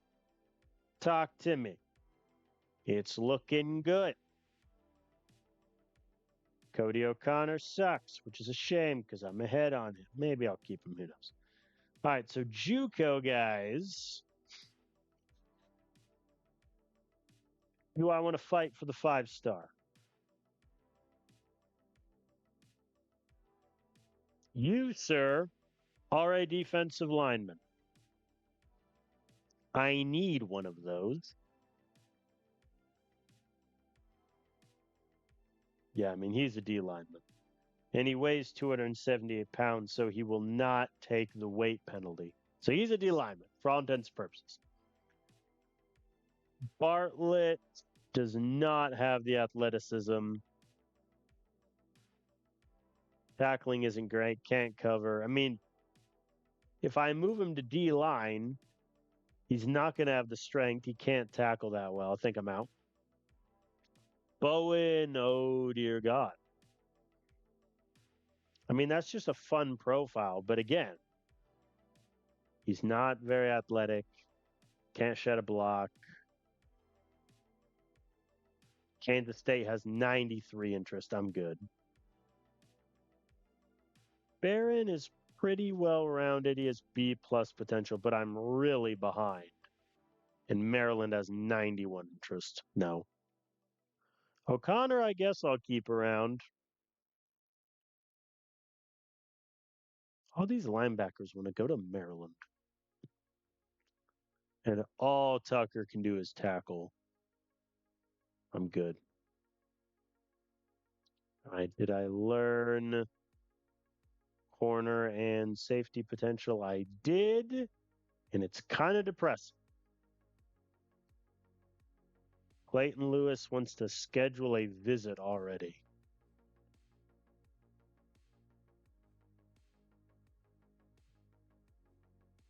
Like there's nothing to hang your hat on with him. I mean, sure, he has 79 man coverage, but he can't tackle. His IQ is a 59. He has C minus potential. No. Franklin Bowen, no. Not worth the fight with Georgia. Williamson, see, Williamson's really good, but he's from Alabama. Only 74 interest in Bama. Why? I mean, he just doesn't care about proximity to home. Okay. I think we'll make an attempt to try to get Williamson. Armando Valentin I like, but I'm competing with Florida schools for the Florida kid. Eh, do I like him more than Campbell?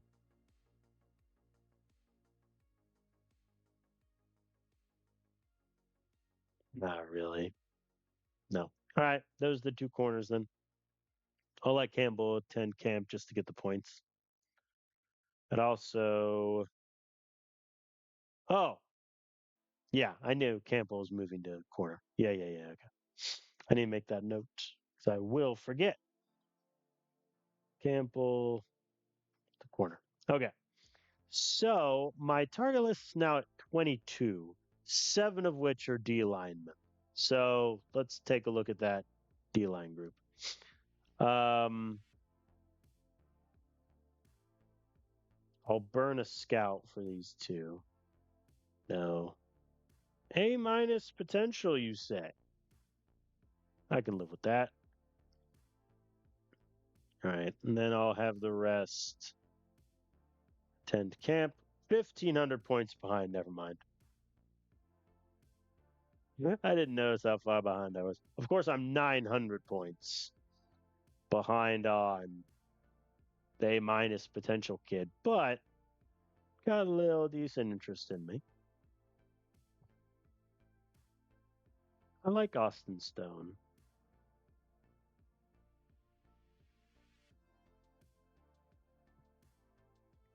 Oh boy. I'm just going to take Holman off my list now. That was a rough group. Man. All right, let's revisit running backs. So, all right, I need to make a decision. So let's compare the JUCO guys. So, in terms of interest, Walls is the most interested. Do I know everyone's? Oh my God.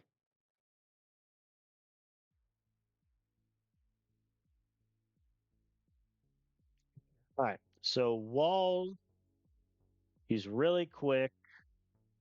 Ball coverage is good. Ball security is not. Lou has good ball skills, but is not athletic. Morocho is the most well rounded. Cool. So I have all three different options.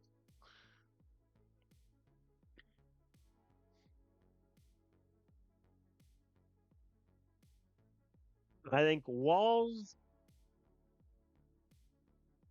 I'm going to go for because he has A potential, and that gives me the highest chance of his ball skills ironing out.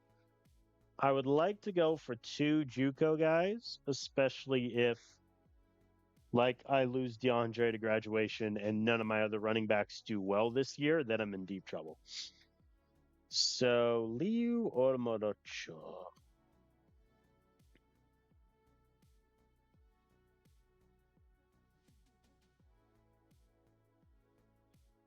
The interest isn't huge.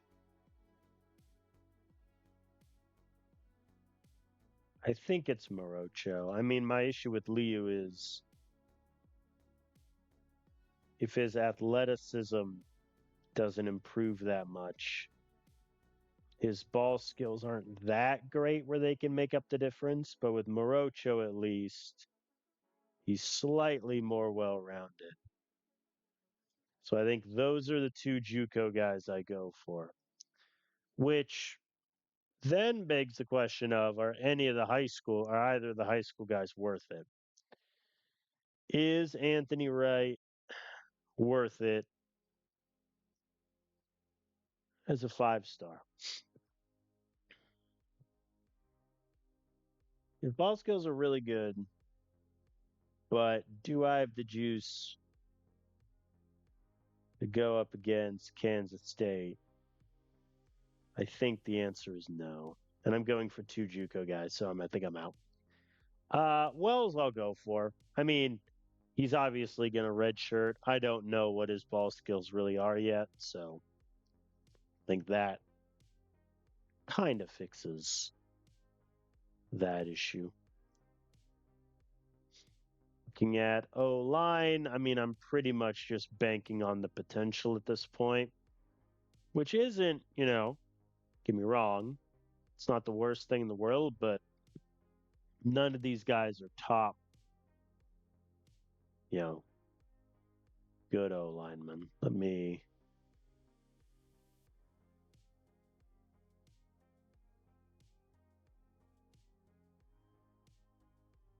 Yeah. Like the only JUCO guys that want to come to me are ones that would need time.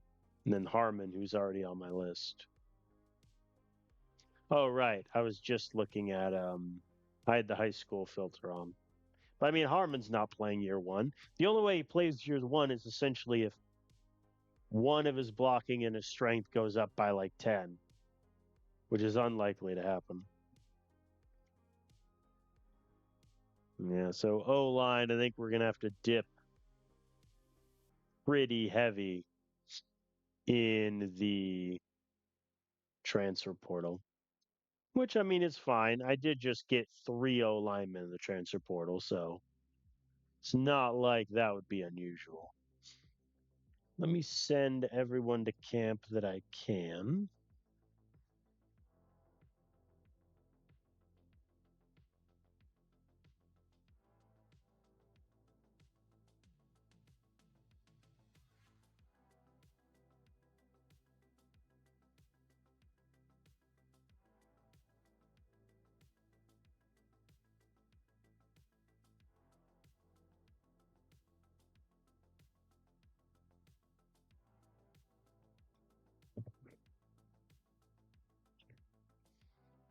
I accept that that says negative, 991.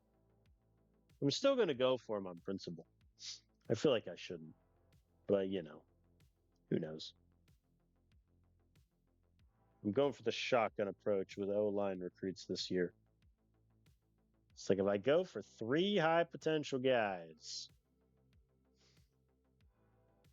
you never know. All right, so right now I got 18 on my target list, a couple question marks around. Let us now turn our attention to the great state of Tennessee. How many recruits? 47. How many three-star or above? 30. All right, that's not bad. All right, let me add. I mean, you're just not very good, but you know what? I need linebacker help. I'm going to add a lot of the Tennesseans to the list. I'm going to be honest, it is not the most impressive list that any of us have ever seen.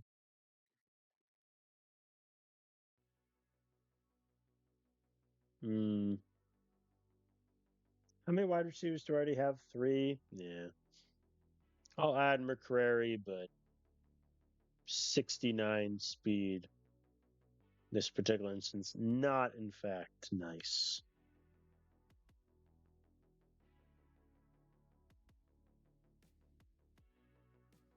No one wants this guy. You know what, buddy? No, he has D potential. What am I doing? I thought about it, decided against it.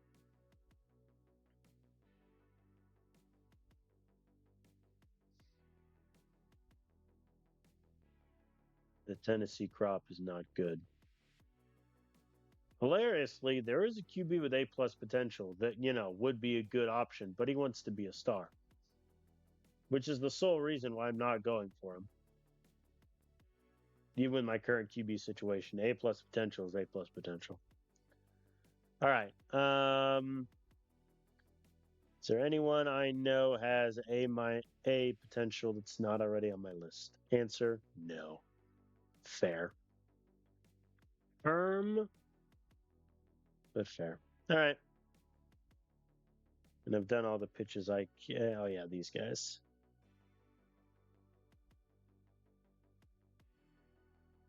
Cool. All right. Let us advance to the last week of summer. We'll be able to look at some of the final recruit potentials, sort it all out, and go from there. All right, let's go position by position. So, running back, I think I'm pretty committed to these three. I think Wells and Walls, which I know I'm going to mess up, would be. I mean, Wells just isn't good. Let me scout him like twice. Yeah, like Wells isn't very good. So Morocho and Walls, I think, are the two key gets. And then since Walls is loyal, he might be the one at red shirt and put Morocho out there. I can schedule visits with both men though. Huh. Well, Morocho, we play JMU, but not there. So I think I'm gonna try to schedule him at let's have Morocho be 8. Wells, who I don't really care about that much. He can be, let's say, 7. So we're going to keep those 3 on there. Wide receiver, I got 4 on the. Oh my God. F plus.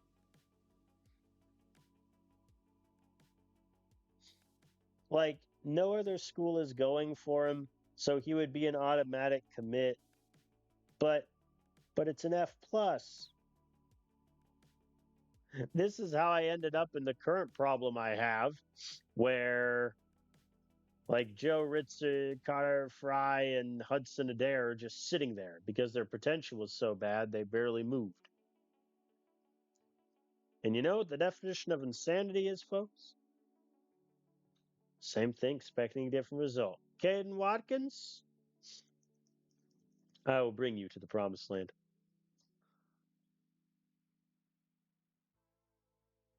Yeah, I need to know what that catching is from McCrary. Felipe, I think, is worth going. Ooh, Wisconsin didn't do anything for Roger. Okay, I'm not going to complain. I can schedule a visit with Felipe, Tennessee. There we go. Very good. All right, O line. So of the JUCOs, I think it's worth fighting for Harmon. My argument being that he's going to redshirt and hopefully the potential sees him through. Tyler Jones,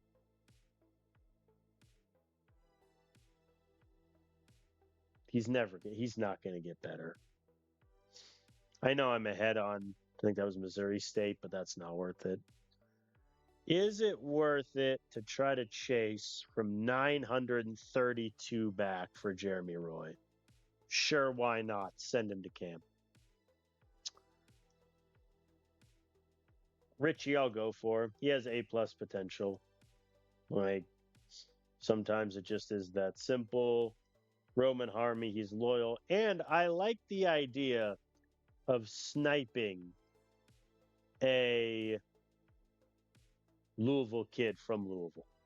Like that just seems kind of fun to me. All right, D line, good God. Kerr is awful. Page is not much better. Wow. Yeah, this is one of the worst D line classes I've ever seen. Like I even with A minus potential, is it worth fighting for Newkirk? Stone's barely interested me, but at least I can see something with Stone, but I don't think it's worth it for Newkirk. Linebacker. And Barry, I have determined is a D lineman. So if we get him, that's where he's going. Brady, we might as well. No, the school's interested in him. Tennessee kid. Okay, potentially he's loyal. O'Connor, I mean, sure. Can schedule a visit hilariously. Let's start building Florida up. But yeah, I think Barry, I think we'll fight for him because I think he could be a really good D lineman for us. And then corner and safety. Campbell is a corner. So I think it's worth it to go for both him and Williamson, even though I am fighting with Bama. And then Holder is just good potential, Tennessee kid. Why not?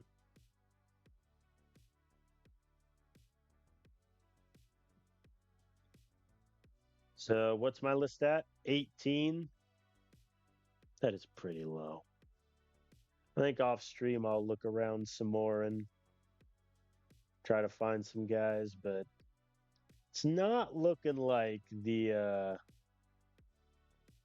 best recruiting class ever created. I have 5 camp invite spots left. Man, I'm gonna go to D line again and just like, you know what? 1, 2, 3, 4, and I'll scout these guys.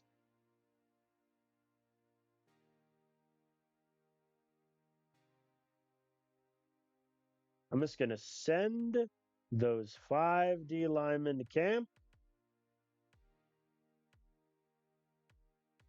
They're all 2 stars. Their overall is all hilariously low. However, if one of them has like A minus potential or better, we're getting them in the building. That's how low the bar is right now. All right, so that is summer recruiting done and dusted. Only took like an hour. All right, now we're gonna do. I bet the AD won 6 wins. Five feels a little insulting, but I'll take it. All right, donors. God, these two are killing me. We will beat Tennessee or the world will end. Which, fair enough. All right, Diamond Donor. Have 11 or more plays of 40 plus yards. That's not happening. Last year, yeah, last year we had 3, which was worst in the nation. Win 2 games in a row or score 25 on South Carolina, James Madison, and Auburn.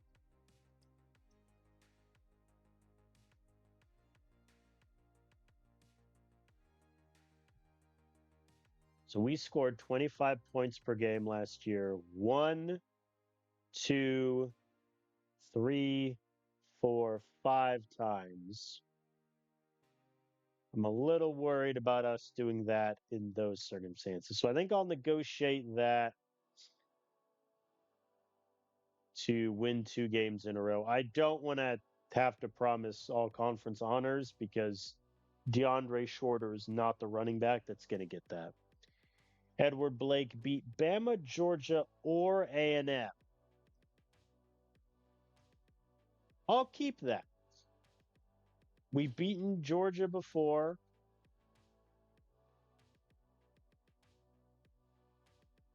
Trying to remember, when did I last play A&M?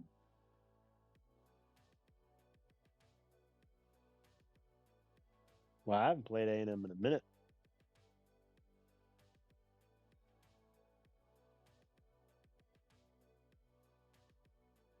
Hmm. Yeah, our track record against A&M and Bama doesn't look great, but I think I'll keep that because 4.5 million is a lot. Have a linebacker earn all conference. I mean, maybe Hussein gets that, but I don't know. Score 30 points in at least one game, 2 games in a row, or convert 5 fourth. I mean, come on. How many fourth downs did we get last year? I guess it won't tell us the number, will it? It'll just say percentage 72%. I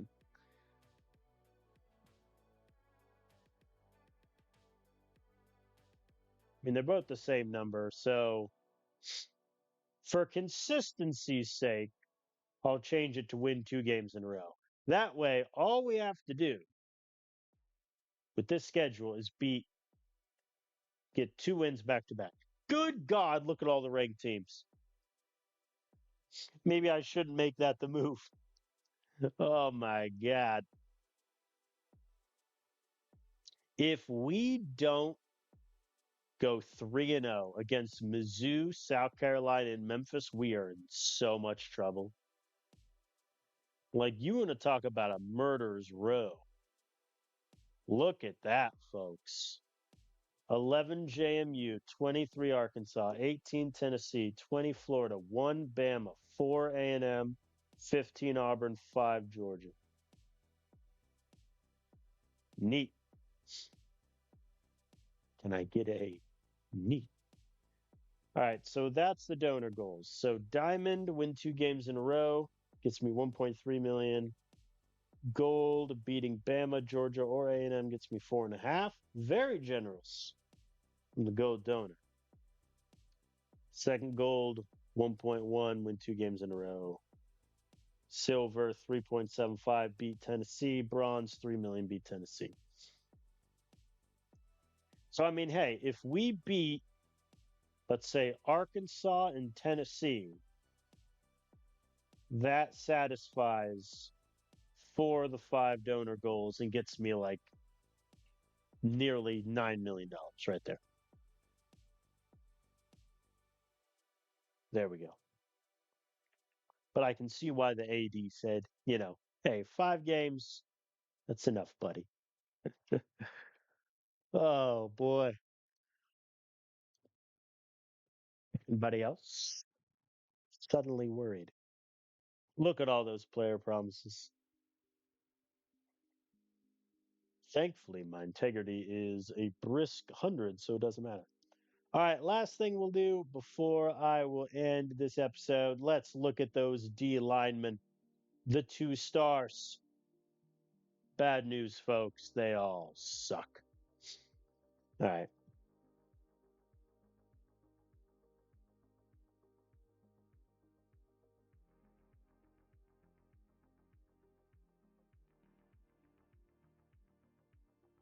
And on that disappointing note, it is time to end. I sound like Jeremy Clarkson.